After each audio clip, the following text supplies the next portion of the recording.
Hey, what's up, everybody? This is Million Dollar Failure, Why Homes Don't Sell, and How to Fix It.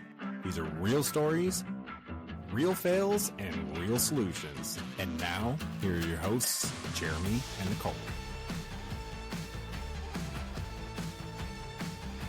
So once again, this is Million Dollar Failure, and I'm Nicole. And I'm Jeremy.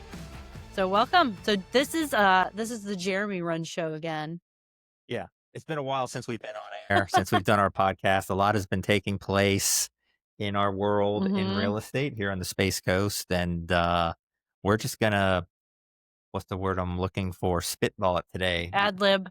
Yeah. We don't have a guest. Nope. No it's guest. better without it. Yeah.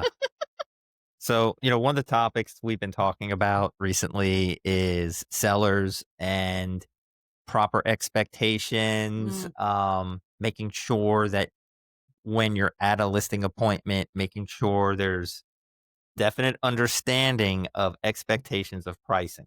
That's a good point. And what that led to is conversation is like, hey, when you go to a doctor, typically you're going to follow their advice. Hey, doc, I got this ailment. My arm's broken. My ankle is twisted. Like, I need help. Yeah. And the doctor's like, yeah, we're going to do x-rays. We're going to do an MRI. And you get all that stuff. The doctor says, okay, here's the plan. Right. Here's your evidence. Right. Here's your plan. Do you want to move forward and put that broken arm in a cast? Yeah. And they give you a couple options, right? Do you want to go the invasive way, maybe? Do you want to try some physical therapy? Maybe you want some anesthesia, right? I need some anesthesia. Yeah. Right. And as a patient, you're like, okay, let's go with this plan. All right. And then there's times where you might have a legal issue. Right. Right. You might have to talk to a lawyer like, oh my gosh, I got a speeding ticket or my third speeding ticket, or I've got 10 parking tickets and now my car is going to be impounded. Like, I need to talk to a lawyer. Right. What are we going to do here? And the lawyer's like, hey, these are your options. And typically you're going to hopefully listen to your lawyer. Or you have no car. and follow direction. Okay. And then, tax season, we just went through it. Oh, goodness. It's coming up again in 2026 to pay our 2025 taxes. And you're going to go to your accountant, right? Or your tax person. Generally. Okay. I'm going to go to my tax guy. Yeah. And they're going to say, yeah, here's our advice. And I'm going to listen to them. Yeah. Right? I think they get some pushback every now and then, but still here's your two options. Right. What do you want to do? Right.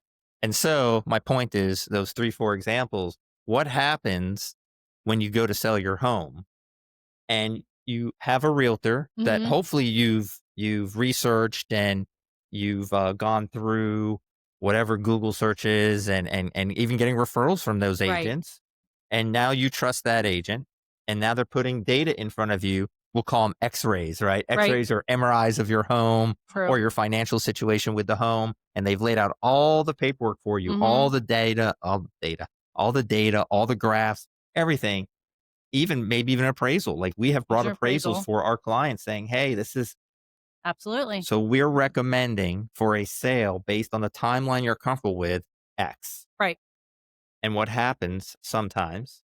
No. Right. I'm not giving my house away. They say, well, my friend says my home is worth this. Uncle Joe. Uncle, family member, neighbor. Well, my neighbor said my house is probably worth $500. Right.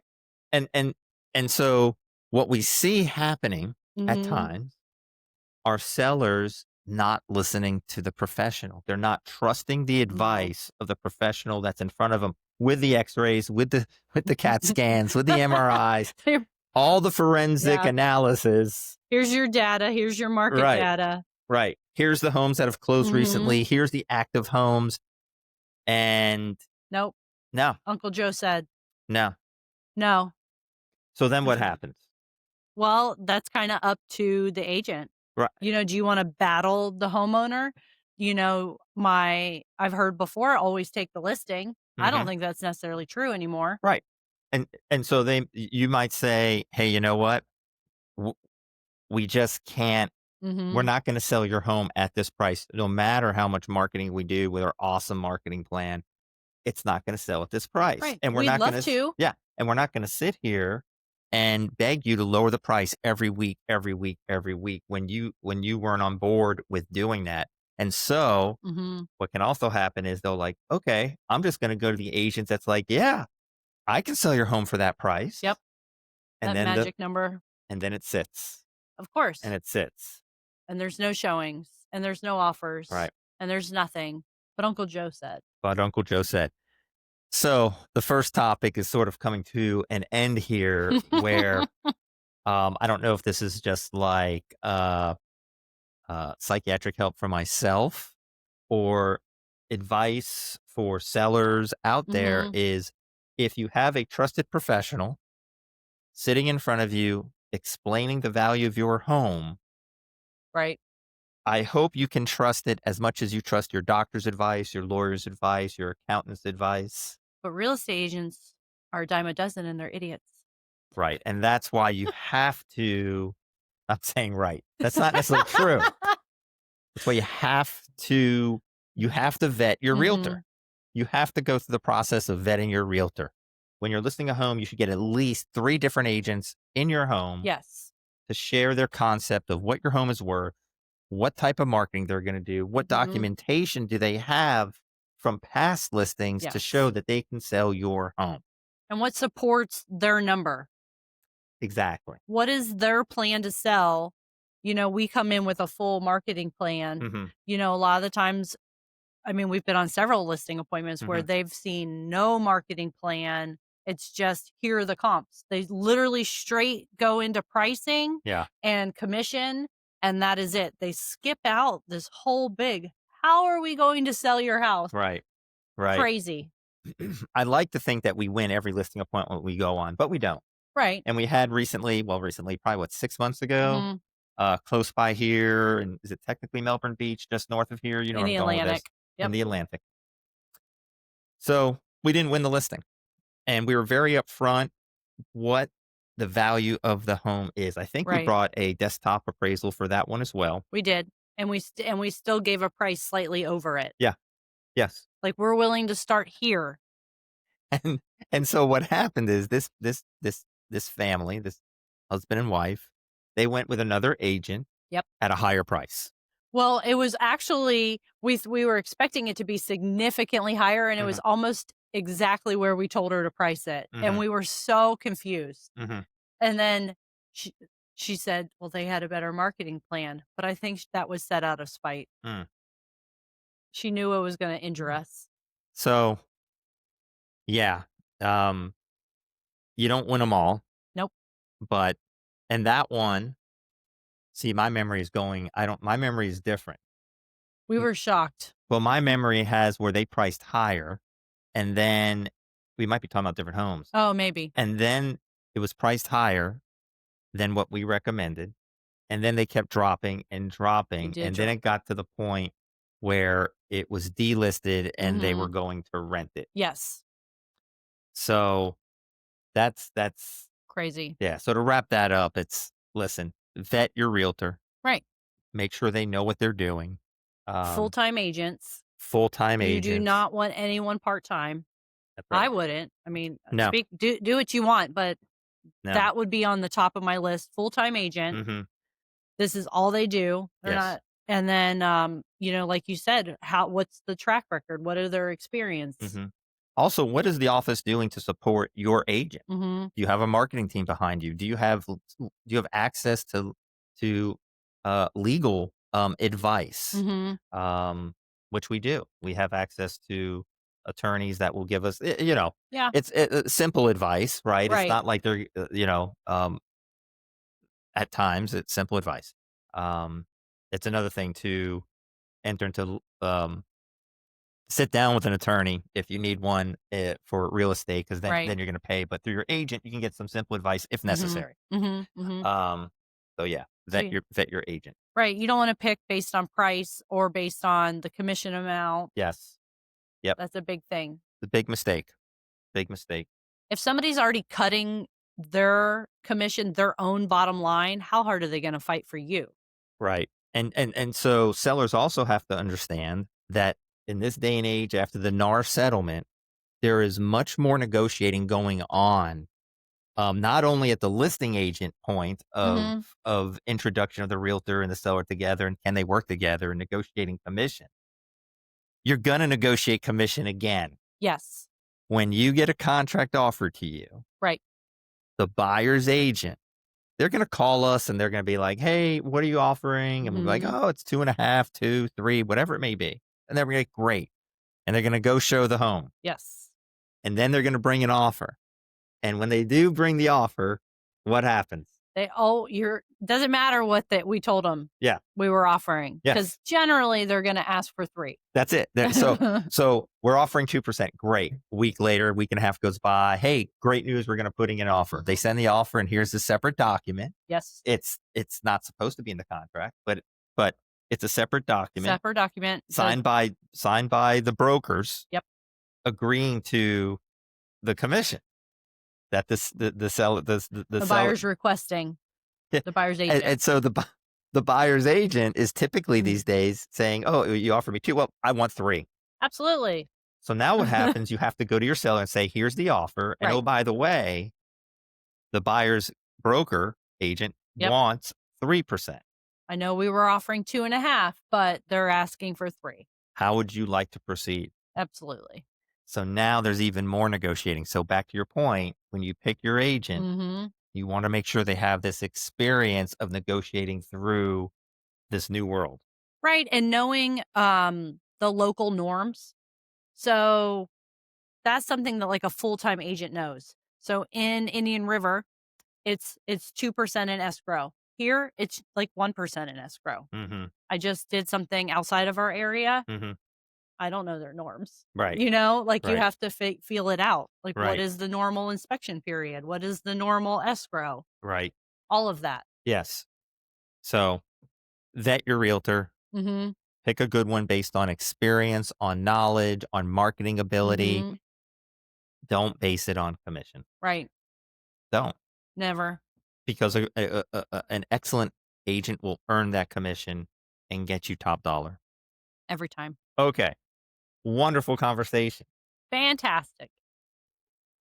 So recently, I had partnered with another agent, wonderful agent, not going to name any names Right. because they're not involved in this conversation. We had a wonderful listing. It was, forget the exact number, but it was close to $2 million. Let's put it that way. We had under contract. Mm-hmm. There was a hiccup in the inspection as far as the buyers wanting a specific thing. The seller, as minimal of a price it is, she didn't want to fix it. Okay, no big deal. Get lots of showings. We're doing lots of open houses, a lot of action on this home. And we did drop the price a little bit, just a tad. Okay. We felt it should have been dropped much more. This was, again, not listening Yes. to your x-ray. Mm-hmm. And we had another cash offer, this time for $1.6 million. And this particular seller was insulted by that offer. She refused to even negotiate or respond. No response. Just tell them no, and I'm insulted.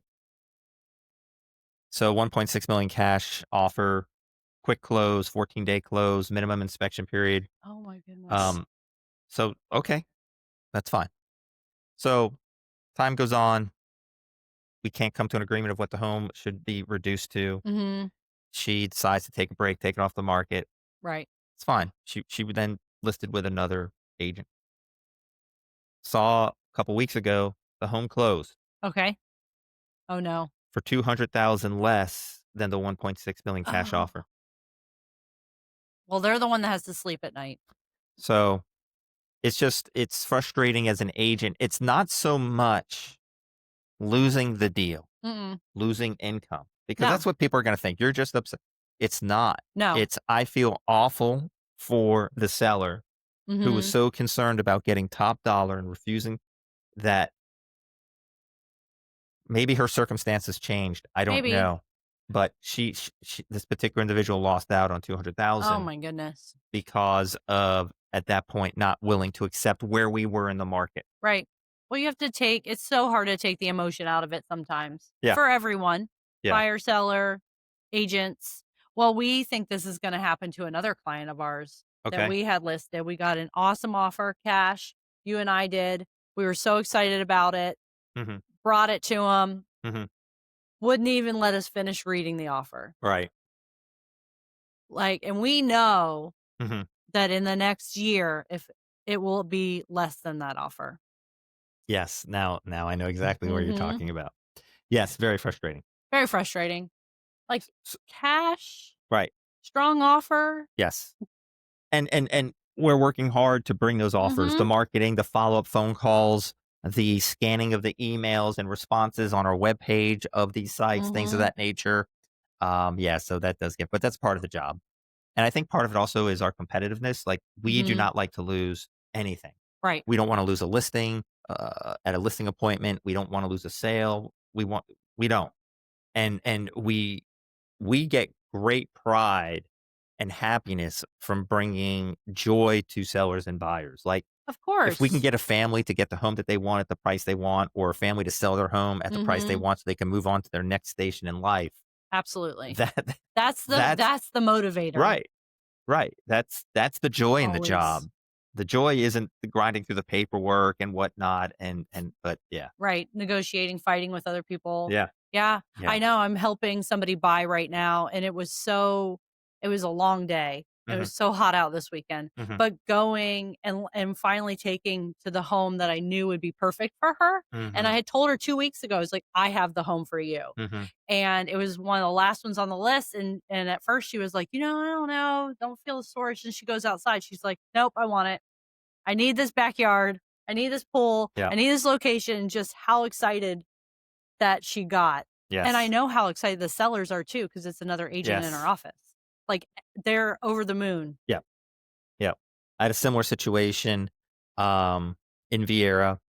Folks came down from out of state. I won't tell what state or more details because you don't want to. These are Right. wonderful people. Um, so we started looking at homes, and as you go through the process, you start realizing, okay, you have to listen as a realtor. Yes. You have to listen and stop talking as a realtor. Always. Listen, open up your ears. So I'm listening and watching, and you see Mhm. body language, and you see the eyes light up on certain Mhm. things, and so we get to this house.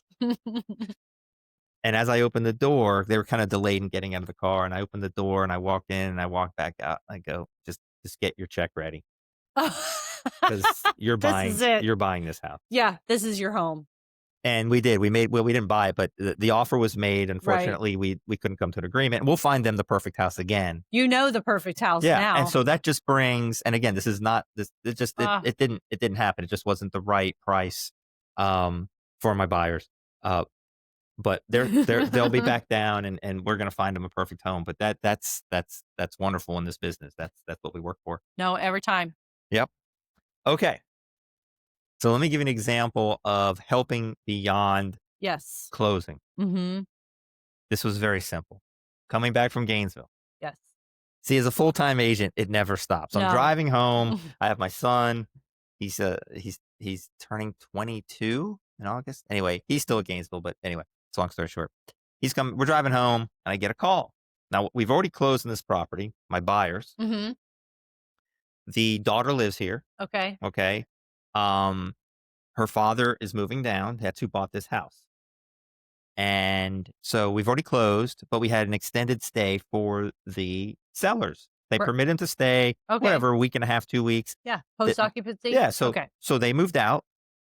Great. No problem. Here's the keys, blah, blah, blah. So she just wanted to go and make sure the home looks good because he's going to be showing up 3 o'clock in the morning with his wife, and they're senior citizens, and they just want to make sure. So she calls me in a panic. I'm driving on the turnpike home from Gainesville. Jeremy, the kitchen lights aren't working. I'm like, oh my gosh, this is not good news. It's not And the lockbox on the door, I can't get the key open. Oh She my- said the garage code works. I'm like, okay. I said, I could be there in an hour and a half. right. I've gotten to know this family very well.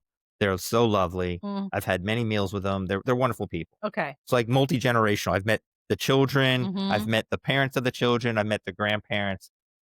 Absolutely. There's been 3 home purchases involved with this family.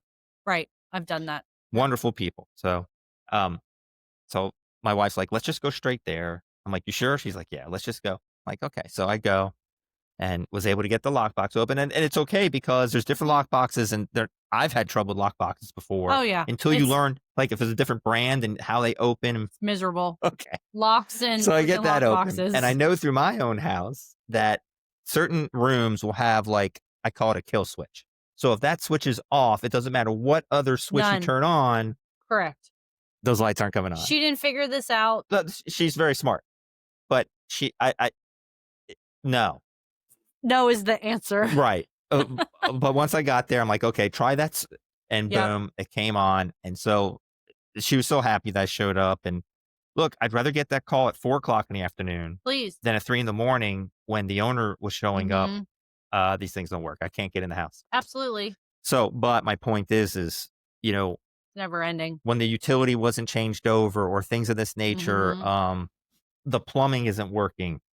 We had a house where there was an issue with the roof afterwards, and it's like there's only so much you can do, and that's why I think, it's having that understanding of what happens at the end of a contract and where there is no more responsibility for an agent. No. You want to help at times, but there's nothing you can do really. No, I'll just help connect you to people. Right. Right. Right. And it depends on personalities and everything that happened. And Yeah. That's a wrap on this episode of $1 Million Failure. If you ever had a home that didn't sell and want to share your story, whether you're looking for advice, a second shot, or just need to vent, we'd love to hear from you. Shoot us an email at $1,000,000failures. That's with an S at the end, $1,000,000failures@gmail.com. And if you're planning to sell and just want to get it right the first time, we are here to help. Just reach out. Huge shout out to Jeffrey French at Grit and Grind Studios for making us sound good every week. If you liked today's episode, hit all the buttons, like, subscribe, follow, and share. Leave us a review wherever you're listening, and follow us on Instagram, TikTok, YouTube, Facebook, and Threads for new episodes and behind-the-scenes content. And hey, if you're a brand or business that wants to sponsor the show, let's talk. Thanks for tuning in. Until next time, I'm Nicole. And I'm Jeremy.